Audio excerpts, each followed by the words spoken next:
Welcome to another Hopeless production. Today's video will be a little different than usual. This one isn't part of any theme or series, it's just an event that I found interesting, so let's dive into one of the stupider events in recent history, Balloonfest, 1986.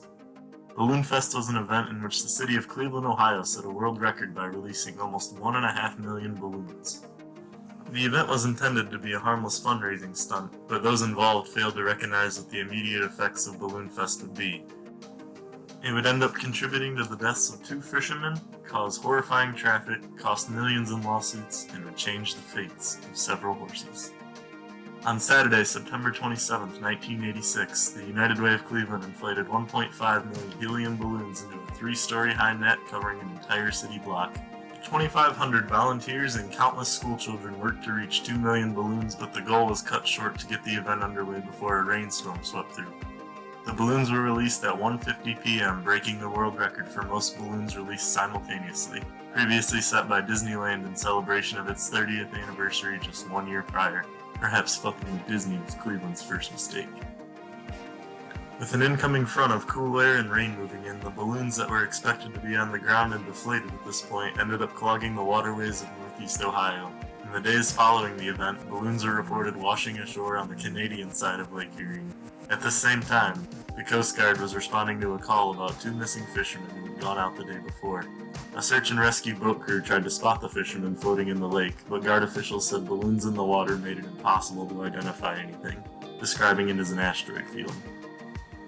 On September 29th, the Coast Guard suspended its search and the fishermen's bodies washed ashore a short time later. The wife of one of the fishermen sued the United Way of Cleveland and the company that organized the balloon release for $3.2 million and later settled on undisclosed terms. A nearby airport had to shut down a runway for half an hour after balloons landed there. Traffic collisions were also reported, and this is a quote from what one can only assume to be a starving Cleveland writer trying to do his absolute best to get noticed by an employer not from Cleveland. Drivers swerved to avoid slow-motion blizzards of multicolored orbs or took their eyes off the road to gawk at the overhead spectacle. Just say people were staring at the balloons, man. The 1988 copy of the Guinness Book of World Records recognizes the event as a world record for the largest ever mass balloon release, with 1,429,643 balloons launched. So I'm sure there's a lesson to be found here, but I couldn't tell you what that is. But I do know this. If you're in a city where poverty rates are at an all-time high, your sports teams are laughable, and bodies of water in your city catch on fire, I would not suggest putting on events that could damage your city's image. Sure, you could say that United Way couldn't have known the events that would follow, but think about it. Say it does go well. Your city's known for the balloon launch. You're the balloon city. What does that do for your city? That's not going to bring people for tourism. It's not going to boost your economy. That's not going to promote jobs. It's just... the river's still going to catch on fire, the Indians are going to be bad still, the Browns are never going to win a Super Bowl. It's just a lot going on in Cleveland.